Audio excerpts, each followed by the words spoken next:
While I was setting the table at Thanksgiving, my dad recorded a video of me and posted it on Facebook with the caption, "Look at this failure. She was always a servant." My siblings laughed. I got angry and left. The next day, my sister texted, "Why can't I withdraw $2,000 from your account?" I didn't see him holding his phone. I was setting the table like I always did. Thanksgiving, our house, plates arranged in perfect circles, glasses positioned just right, silverware aligned, cloth napkins folded into triangles, moving around the kitchen and dining room like staff while everyone else lounged in the living room like hotel guests. My sister was on the couch, fake laughing at her phone. Some TikTok video. Volume too loud. My brother yelled at the TV. Football game. His team losing. Empty beer cans on the coffee table. Dad cracked open another beer. Before noon, his third, maybe fourth. I didn't see him holding his phone, filming me from the doorway while I arranged the centerpiece, while I adjusted the salt and pepper shakers, while I checked the temperature on the turkey for the fourth time. I didn't notice until dinner was on the table, until everyone was seated, until the blessing was said and plates were being passed. My cousin Lisa leaned over, whispered, "Have you seen Facebook?" My phone buzzed in my pocket. Notification. Then another. Then 3 more in rapid succession. I pulled it out under the table. Dad had posted a video, 14 seconds, me folding napkins at the dining room table, concentrating, trying to get the folds even. Shot from behind, unflattering angle, made me look hunched, small, pathetic. Caption, "Look at this failure. She was always a servant, never could do anything else." Posted 20 minutes ago. Already 47 likes, 19 comments. My brother had commented first. "Lamau, she still thinks she's doing something," my sister replied with 3 crying laughing emojis.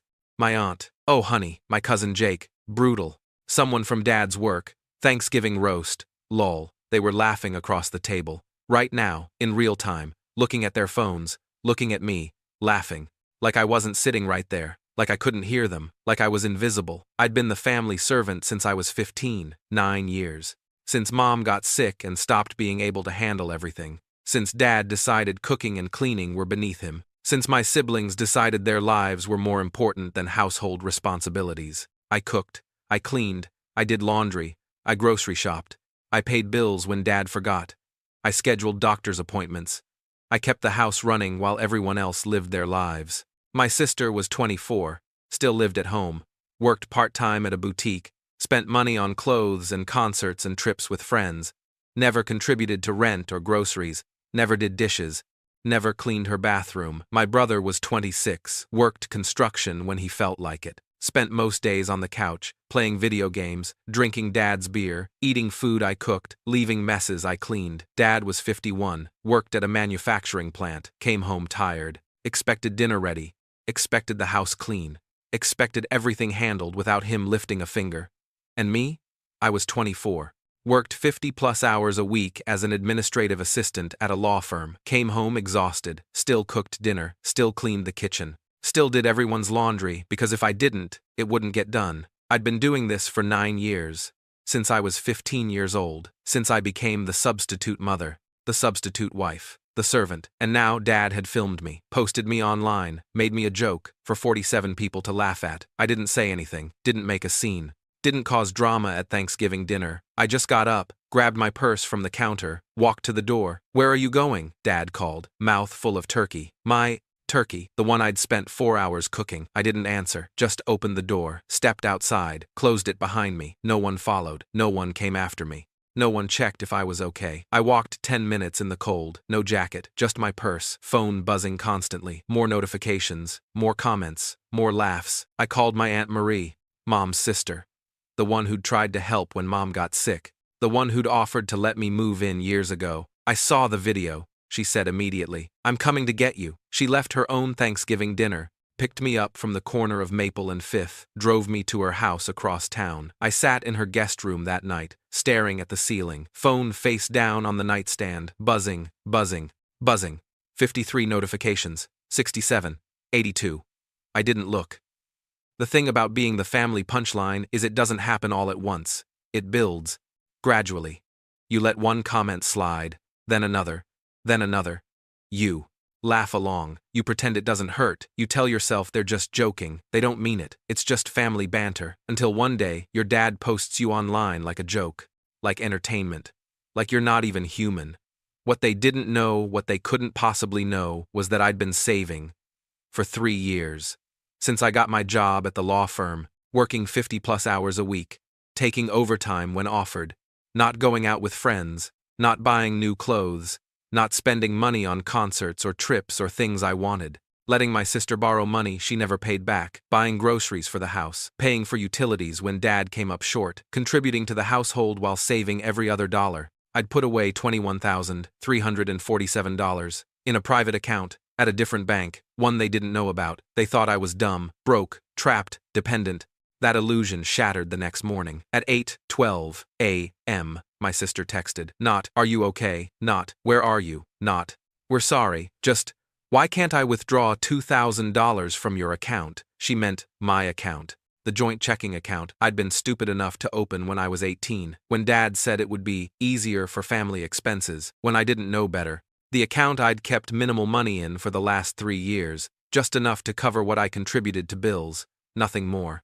The account I'd emptied and closed yesterday afternoon, before Thanksgiving dinner, before the video, before everything. I'd moved every dollar to my private account, closed the joint account completely, cut off their access. I called her. "The account's closed. Everything's moved." Silence. Then, "What? You can't. That's my money." "It was never your money. You never put a single dollar in that account." "I did, and now it's closed." She flipped, completely lost it. 6 text messages in a row, called me selfish, manipulative, bitter, cruel, said she needed the money for urgent stuff. Her definition of urgent: concert tickets for a show next month. $389 for 2 tickets plus fees. By noon, Dad messaged. Not to apologize, not to ask if I was okay. Just, "You've always been dramatic. Grow up and come home." That's when something inside me snapped, broke, shattered completely. I didn't answer any more messages. Just sat on Aunt Marie's porch drinking coffee in silence. Cold November air, gray sky. Around 1 p.m., my phone buzzed. Group chat, the family one. My siblings and cousins and aunts and uncles. New message from my brother. Photo, my bedroom. Door hanging open. Drawers yanked out. Clothes on the floor. Mirror cracked. Makeup scattered and crushed. Books thrown everywhere. Pages torn. My journals, 5 years of journals ripped apart. Caption, "Cleaning day." Then, "Should have taken your crap with you," my sister added. "Don't worry, we saved your trash notebooks. LOL, might start a bonfire." I felt something cold and sharp settle in my gut. Not panic, not fear. Something else. Something harder. I called my cousin Mark, the one who'd always been decent, always been fair. "Can you get to my house? Can you save anything?" He was there in 12 minutes. Texted me photos. My laptop gone, smashed, screen shattered, hard drive destroyed, my passport gone, ripped in half, my birth certificate gone, torn into pieces, my social security card gone, everything I needed to exist, to get a new ID, to prove who I was, destroyed. Mark managed to save one thing, a small lockbox I kept under my bed, documents inside. Old tax returns, pay stubs, employment records. He brought it to Aunt Marie's house that evening. "Don't go back," he said. "They destroyed everything else, even opened the safe box where you kept letters from your mom." My mom, who'd been dead 6 years, letters she'd written before she died, letters she'd left for me, for big moments. Graduation, wedding, first child, letters I'd never read because those moments hadn't happened yet. Gone. Destroyed. Used for kindling, according to the video my sister posted on her Instagram story. That night, my mom's sister, my Aunt Marie, sat me down. "Your mom would be horrified," she said. "She would never have wanted this for you. I know. She left you something. I've been holding it, waiting for the right time. I think now is the right time." She handed me an envelope. Thick, cream-colored. My name written in Mom's handwriting. Inside, a letter and a bank statement. The letter was short.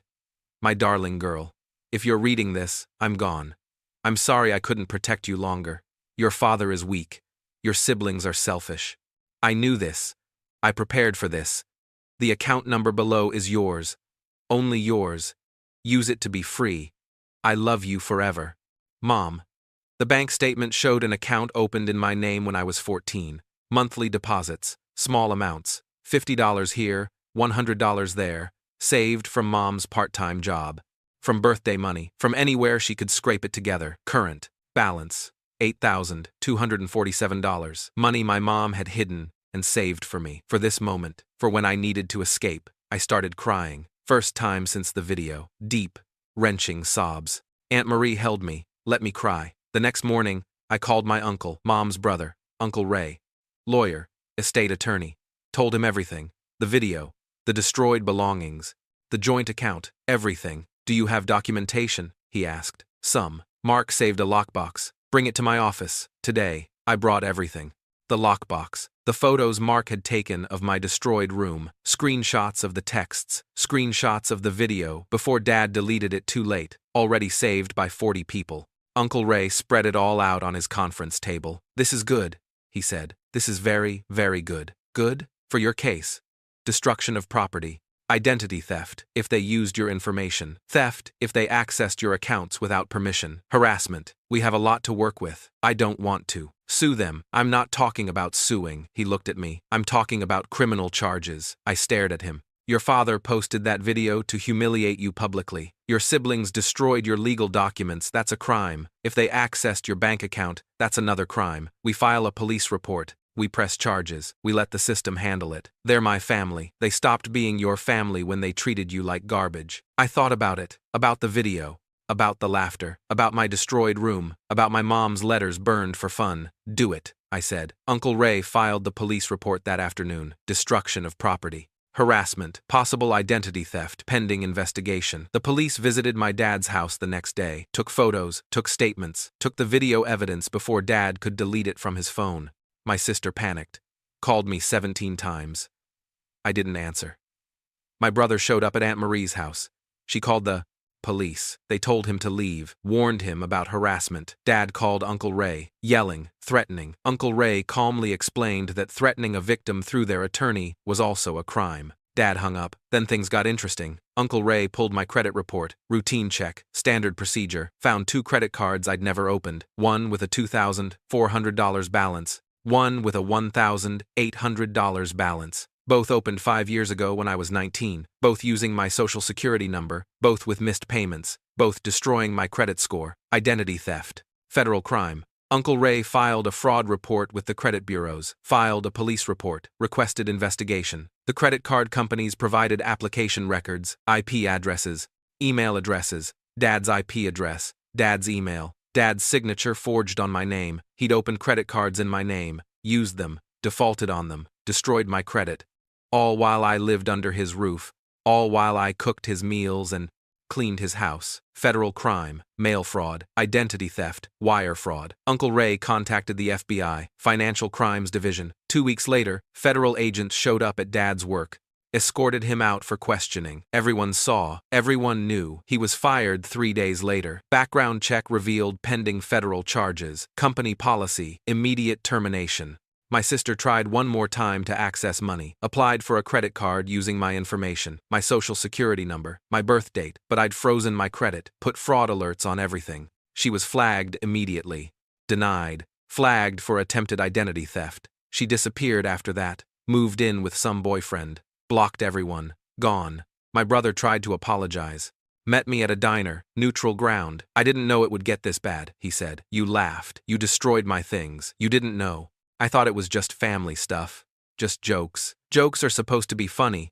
What you did was cruel. I'm sorry. Too late. I left. Didn't finish my coffee. Didn't look back. Mom, my actual mom, not Dad's wife, filed for divorce 3 months later. Left him. Took half of everything. Moved to Florida. Started over. She sent one message through Aunt Marie. I should have protected you. I'm sorry I didn't. I didn't respond. Wasn't ready. Maybe someday. By spring, my savings had grown. Mom's secret account plus my savings plus the settlement from the FBI case. Dad had to pay restitution, brought my total to $34,000. I toured an apartment near the river, 2-bedroom, balcony, my own space, my own life. Uncle Ray said, you don't have to rush. Stay with Marie as long as you need. I know, but I'm ready. I signed the lease that day. Moved in 2 weeks later. My own furniture, my own dishes, my own life. No one to cook for, no one to clean up after, no one to serve, just me, finally free, finally mine. And every morning when I wake up in my own apartment, I remember one thing. They thought I was the servant, the failure, the one who'd never leave. They were wrong.